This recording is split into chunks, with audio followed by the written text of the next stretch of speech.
Hello friends, this is Jay Sharma. Welcome to my channel let's study with Richa. आज हम growth and development के next topic discipline को start करेंगे। Discipline के I think मैंने एक वीडियो और बना रखी है, इसके रिगार्डिंग जो भी प्रॉपर इन्फॉर्मेशन चाहिए डिसिप्लिन की आप चेक कर लीजिएगा। अगर नहीं मिले तो आप कमेंट में डाल दीजिएगा, मैं आपको वो इन्फॉर्मेशन भी दे दूंगी कि इसका डेवलपमेंट मॉडल कैसे होता है, क्या कैसे ये डेवलप हुआ, कैसे डिसिप्लिन और freedom, discipline and something etcetera कैसे हम कंपैरिजन करते हैं, वो सारी मैं आपको प्रोवाइड कर दूंगी। आप एक बार चेक कर लीजिएगा, आई थिंक मैंने डाल रखी है। आज हम डिस्कस करेंगे डिसिप्लिन का नेक्स्ट टॉपिक, दैट इज़ हम आगे डिस्कस करते हैं। और हाँ, सब्सक्राइब नहीं किया हो तो ज़रूर ज़रूर ज़रूर कर लीजिएगा, ठीक है। आपको आने वाली सारी वीडियोज़ की नोटिफिकेशन मिलती रहेगी। और लाइक ज़रूर कर दिया कीजिए, शेयर ज़रूर कर दिया कीजिए, दूसरों की हेल्प हो जाती है। हम भी तो बिना किसी स्वार्थ के आपके लिए इतना काम कर रहे हैं, तो प्लीज़ प्लीज़ प्लीज़ लाइक और शेयर ज़रूर कर दिया कीजिए और सब्सक्राइब ज़रूर कर लीजिएगा। डिसिप्लिन क्या होता है? Discipline is a bridge between goals and accomplishment. It's very easy to make goals but is very difficult to keep yourself on the way to the goal. Okay, to make a goal and to accomplish the goal, both are the different things. You must have to concentrate on your path, on your motives, on your goals, okay, to achieve the goal.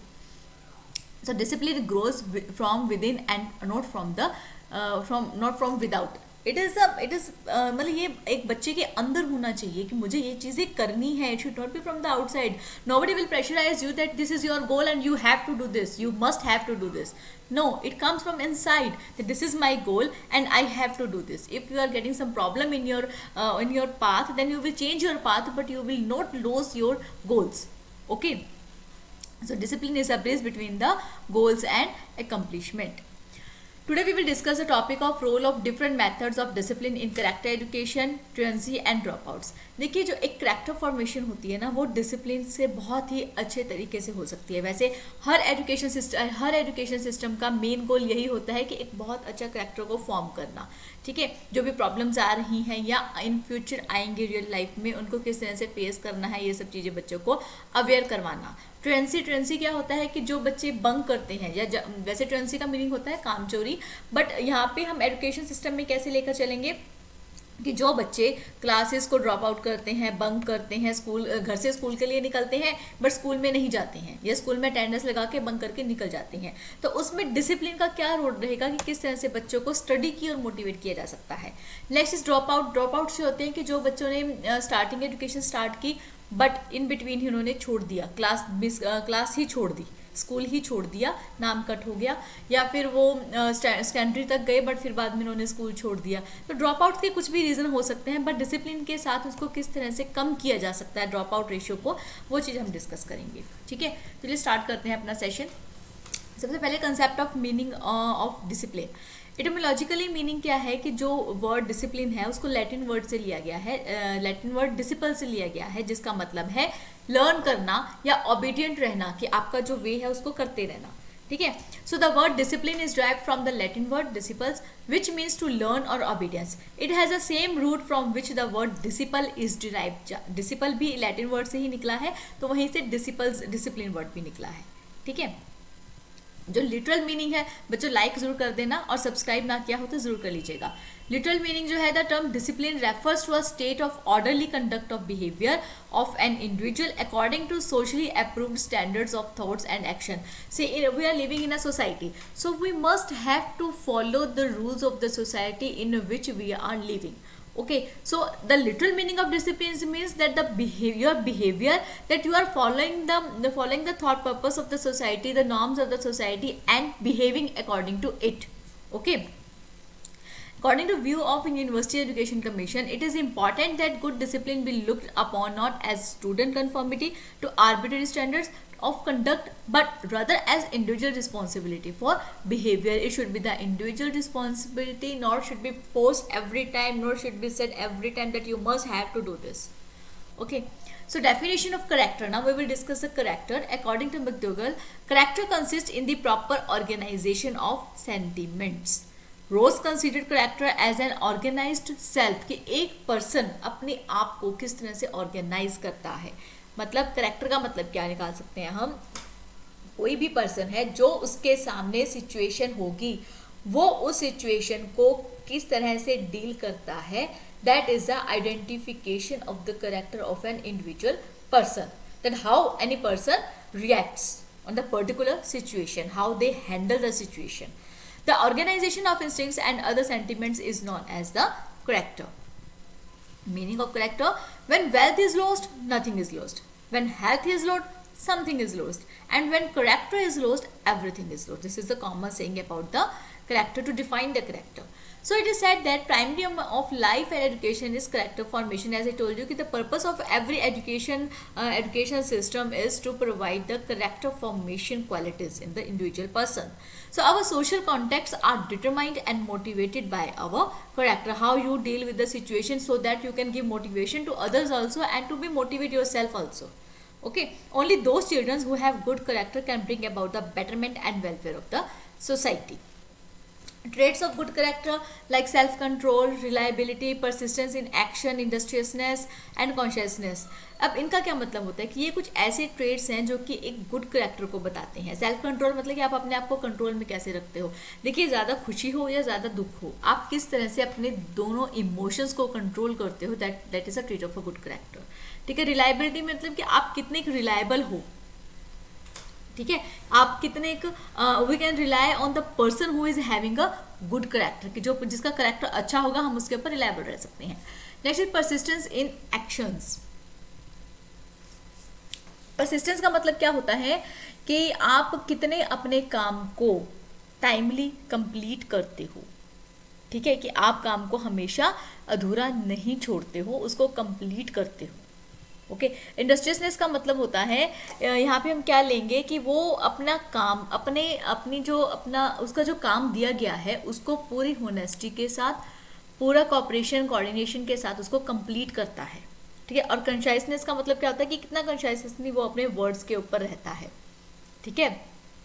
वो अगर उसने बोला है कि वो काम करेगा तो वो उसको छोड़ेगा नहीं, वो उस काम को करेगा, वो अपने वर्ड्स पे रहता है, वो कॉन्शियस रहता है. ठीक है. These are the traits of the good character. And sense of responsibility, that they are understanding that if they have given words to any person, then they must have to be responsible to their words and to complete the work. Okay. Next stages and character formation. ये बहुत important चीज़ है. Stages देखिए, character का एक important question बनता है, तो इसलिए मैंने करेक्टर की ज़्यादा चीज़ें ली हैं कि आप एक ही चीज़ को घुमा के बार बार मत लिखिए, बट करेक्टर के रिगार्डिंग क्या डिफरेंट चीज़ें हो सकती हैं उसको ऐड कीजिए. ठीक है. Next is first is a moral stage, जो कि 0 से 2 ईयर्स तक होती है.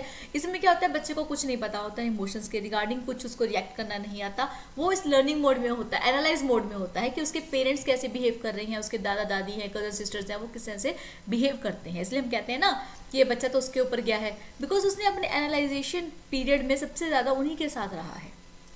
ठीक है. वो एनालाइज कर रहा है. Self centred stage like from 2 to 6 year. अब इसमें क्या होता है कि बच्चा सेल्फ इंटरेस्ट और ग्रुप इंटरेस्ट में डिस्टिंग्विश करने लग जाता है. ठीक है. अगर दूसरे वर्ड्स में अगर हम कहीं other words, he learns the social values but he prefer to violate them for the sake of his pleasure. अब जैसे कि बच्चे को खेलना है, बट टाइम तो अभी सोने का हो गया, बट भाई मुझे तो खेलना है, तुम्हारे सोने का टाइम हुआ होगा, मेरा नहीं हुआ. तो मतलब वो अपना सेल्फ इंटरेस्ट को इम्पोर्टेंस देता है. Next is confirming conventional level. इस लेवल में क्या होता है कि वो ग्रुप इंटरेस्ट में भी फोकस करने लग जाता है. ठीक है. जैसे कि उसने दूसरे बच्चों को देखा कि वो ये कर रही हैं, तो वो अपनी विशेष को छोड़कर दूसरे की विश पे कंसंट्रेट करने लग जाता है. ठीक है. फिर ड्यूरिंग दिस स्टेज मोटिव और activity of the child is not self approval but group approval. कि अगर उनको अगर उसका मन मैथ करने का है, बट ग्रुप में अगर इंग्लिश डिसाइड हुआ है तो वो इंग्लिश करने लग जाता है. ठीक है. Next is irrational conscious level. In this stage child acquires the ability to criticise himself, कि वो अपने आप को ना क्रिटिसाइज करने लग जाता है. ठीक है. Next is rational conscious level.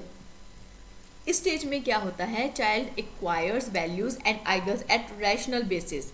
Sometimes he solve the problems rationally and not emotionally. मतलब कि वो अपने दिमाग का यूज़ करने लग जाता है कि भाई इसमें फ़ायदा है या नहीं है, नुकसान कितना हो रहा है, वो उसको झेल सकता है कि नहीं झेल सकता है. मतलब वो रैशनली दिमाग से सोचने लग जाता है, इमोशन से नहीं सोचता.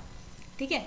ये थे हमारे स्टेजेस. अब method of discipline in character formation, की कौन कौन से मेथड्स को आप यूज़ कर सकते हो. डिसिप्लिन के जो मेथड्स हैं करेक्टर फॉर्मेशन में हेल्प करेंगे. According to Bing and John, there is no system of education that does not aim at developing character in the youth. Okay, in order to form good character, the following suggestions are given, like personal example of teachers, कि teachers अपनी ही examples दे देते हैं कि भाई हमने तो ऐसे किया था, हमने ये प्रॉब्लम्स आई थी, बट हमने जब इस तरह से किया तो प्रॉब्लम सॉल्व हो गई। ठीक है, तो इस तरह से क्या है कि वो अपने स्टूडेंट्स को मोटिवेट करते हैं अपनी पर्सनल एग्जांपल्स देकर। नेक्स्ट है प्रेजेंटिंग मॉरल आइडियाज़, की जो जो मॉरल आइडियल्स हुए हैं उनको उनकी हिस्ट्री बताते हैं, उनका प्रेजेंट बताते हैं कि अगर उन्होंने हिस्ट्री में ये सब किया था तो प्रेजेंटली वो उनको ये चीज़ें अचीव भी हुई हैं। ठीक है, तो आपको थोड़ा सा फेस करना पड़ेगा, but you will get the good result. Next is example of good heroes, biographies of great man, को करिकुलर एक्टिविटीज़, की आप इस तरह की एक्टिविटीज़ को बच्चों के करिकुलम में ऐड कीजिए कि वो उनका इंटरेस्ट क्रिएट हो। ठीक है, उनको स्टडी बोरिंग ना लगे बट इंटरेस्टिंग लगे। सेलिब्रेशन ऑफ डेज की इंडिपेंडेंस डे, कोई भी बड़े आइडल्स का, मैन का, ग्रेट मैंस का अगर कोई बर्थडे आता है, कोई डेथ एनिवर्सरी आती है, तो उस चीज़ के लिए उनको याद किया जाए। सो अब कंक्लूजन निकाल सकते हैं कि character education is necessary because only children with good character can bring improvements in the society. Parents, teachers, educationists, thinkers should try their best to help the children in character development. I have added conclusion in character education topic because it's very important topic and it can come in the exam also. एक अकेला बड़ा question बनकर भी आ सकता है, छोटे question में भी आ सकता है, तो इसलिए मैंने इसका पूरे का एक कंक्लूजन निकाला है। जो हम नेक्स्ट टॉपिक करेंगे ट्रेंड्स और ड्रॉप आउट्स का, अब हम वो डिस्कस करते हैं। ट्रेंड्स कौन से होते हैं, जैसे मैंने बताया आपको, the students who are missing their class without any excuse. Okay, so truancy and discipline. Truancy is an intentionally unjustified, unauthorized or illegal absence, मतलब कि जानबूझकर किया है, उसके लिए उनके पास कोई जस्टिफिकेशन नहीं है, कोई रीज़न नहीं है कि हमने इसलिए बंक किया है, हम बीमार थे इसलिए हमने क्लास छोड़ दी। नहीं, उन्होंने जानबूझकर, वो ठीक थे, अच्छे थे, भले चंगे थे, बट जानबूझकर उन्होंने क्लास को छोड़ा। कोई इलीगल एब्सेंस था क्लास से, कि उनका टाइमिंग था 9 से लेकर 2 बजे तक का, बट वो क्लास में नहीं थे। ठीक है, it is absence caused by students of their own free will. Other term of truancy is playing hooky, मतलब इसको हम प्लेइंग हुकी भी कह सकते हैं। Attending school but not going to class, it is called skipping class. The student absent himself without any excuse, this is a truancy. Now causes of truancy, क्या कारण हो सकता है, बिकॉज कि जो टीचर है उनके या तो बहुत ही ज़्यादा हार्ड है कि भाई पनिशमेंट बहुत देते हैं, या हार्डली बिहेव करते हैं, या बहुत ज़्यादा लीनियंट है कि भाई हम कुछ नहीं कहेंगे, छोड़ो। ठीक है, नेक्स्ट इज अथॉरिटेटिव और dominate discipline in the class, की क्लास के अंदर बहुत ही ज़्यादा डिसिप्लिन ज़्यादा है कि भाई तुम लोगों को तो बिल्कुल भी नहीं हिलना, एक दूसरे से बात भी नहीं करनी। अनइंटरेस्टिंग मेथड्स ऑफ टीचिंग, की जो टीच कर रहा है टीचर, उसके मेथड्स इतने बोरिंग है कि उनको क्लास में नींद ही आने लग जाती है, तो इसलिए वो बच्चे क्या करते हैं, क्लास को बंक कर देते हैं। Lack of dedicated and committed teachers, की जो टीचर्स हैं वो डेडिकेटेड नहीं है, कि जैसे कि अगर वो क्लास में देख रहे हैं the student is not getting interest in the study in the topic, then they are not changing their method, the way of teaching, but continuously following the same procedure. Okay, so means they are not dedicated and committed to the students. They have to complete the syllabus whatever the students are learning or not. Okay, so more diversity among the students in the background characteristics, social class, academic background, that the students are of different classes, and one child is not ready to sit with them. Okay, so they are bunking the class, that I will cover the syllabus but I don't want to sit in this type of class. So these are some causes of truancy. Lack of co-curricular activities, that they are concentrating only and only on curriculum, but no any co-curricular activity in the curriculum or in the class is going on. Okay, so they start to bunk the class.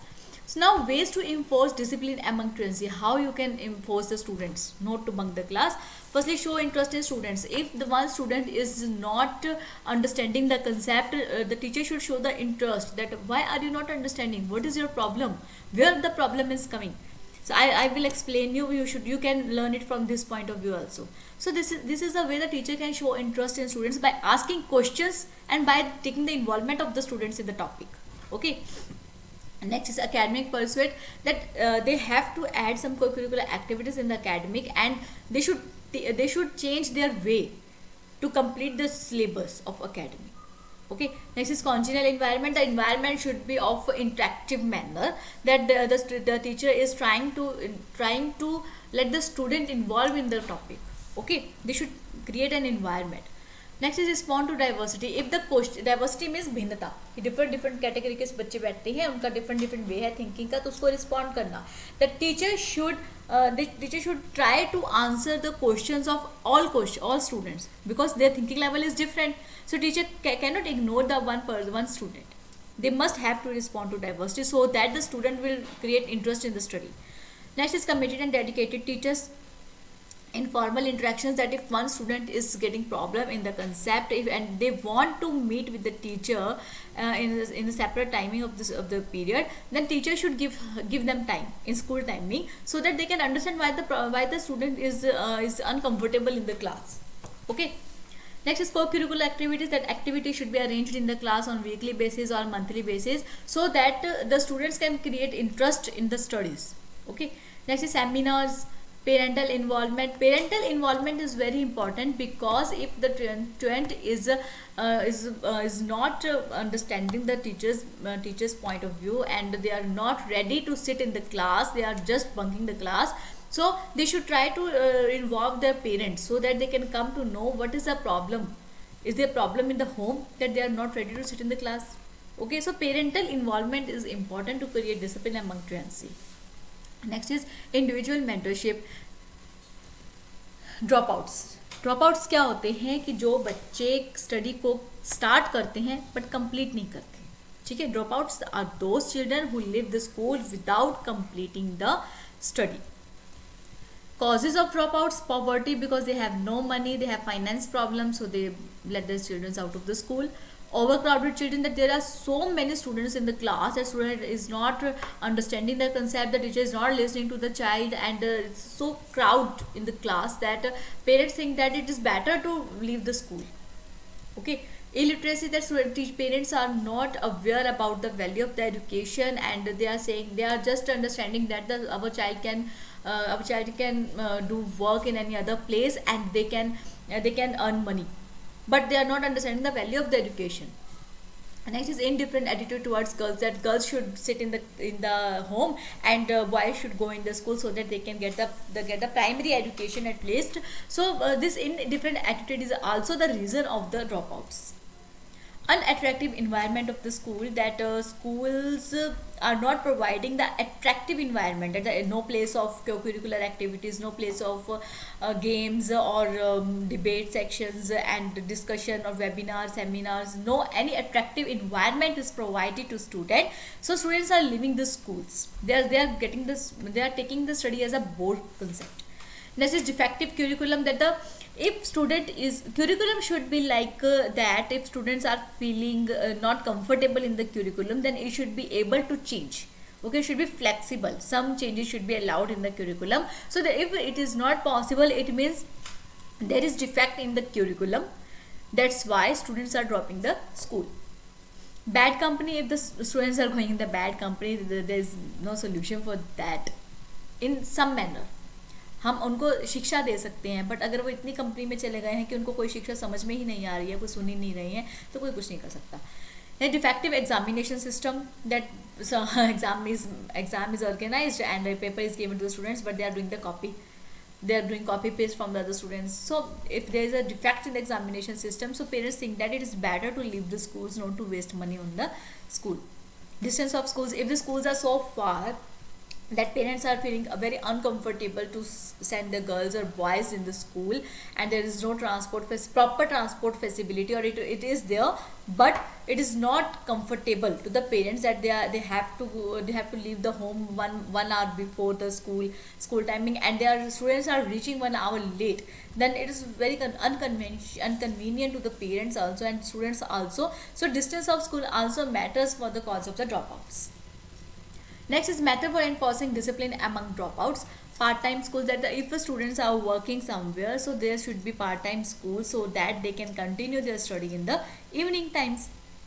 Correspondence education, it means that correspondence वो होता है कि जैसे बच्चे regular school में नहीं जा पा रहे हैं, तो वो कॉरेस्पॉन्डेंस एजुकेशन से अपना सिलेबस कवर कर लेते हैं. ठीक है, there is no need to go regular in the school in the class, but they can complete the syllabus within 1 month, within 2 months, और पार्ट टाइम, और they are getting the material from the schools or from the education providers, and they are completing the syllabus at home according to their comfortability. Okay, so non-formal and need-based vocational programs, these should be arranged so that students can learn many different ways of the vocations. Okay, next is continuing educations.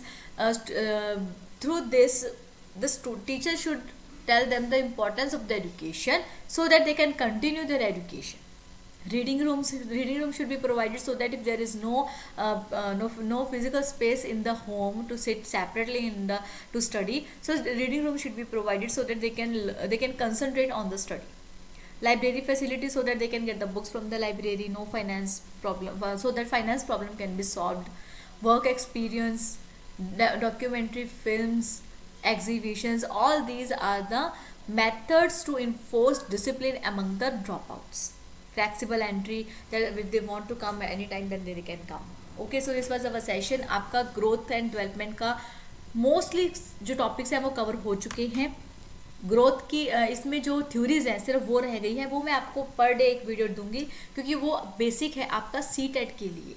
ठीक है, उसकी theory इतनी matter नहीं करेगी, लिखने के लिए content इतना मैटर नहीं करेगा जितना कि उसको समझना मैटर करेगा. ओके, सो मैं ट्राई करूंगी कि आपको इतने अच्छे तरीके से वो थ्योरी समझा दूं कि आप अगर लिखना चाहो तो अपने आप से लिख सकते हो. कंटेंट भी प्रोवाइड कर दूंगी बट समझना उनको बहुत ज़्यादा ज़रूरी है, इसीलिए मैंने उनको एंड के लिए रखा है. अदरवाइज आपका पूरा टॉपिक ये सब्जेक्ट कंप्लीट हो गया है. नेक्स्ट सब्जेक्ट्स के लिए मैं कुछ स्ट्रेटजी बना रही हूँ कि आपका बहुत ही कम टाइम में सिलेबस कवर हो जाए, बिकॉज डेट शीट कभी भी आ सकती है और हो सकता है कि इस बार छुट्टियाँ कम हो, तो इसीलिए मैं स्ट्रेटजी बना रही हूँ कि कम से कम टाइम में आपका ज़्यादा से ज़्यादा सिलेबस कवर हो जाए. तो सब्सक्राइब ना किया हो तो ज़रूर ज़रूर ज़रूर कर लीजिएगा. Thank you so much.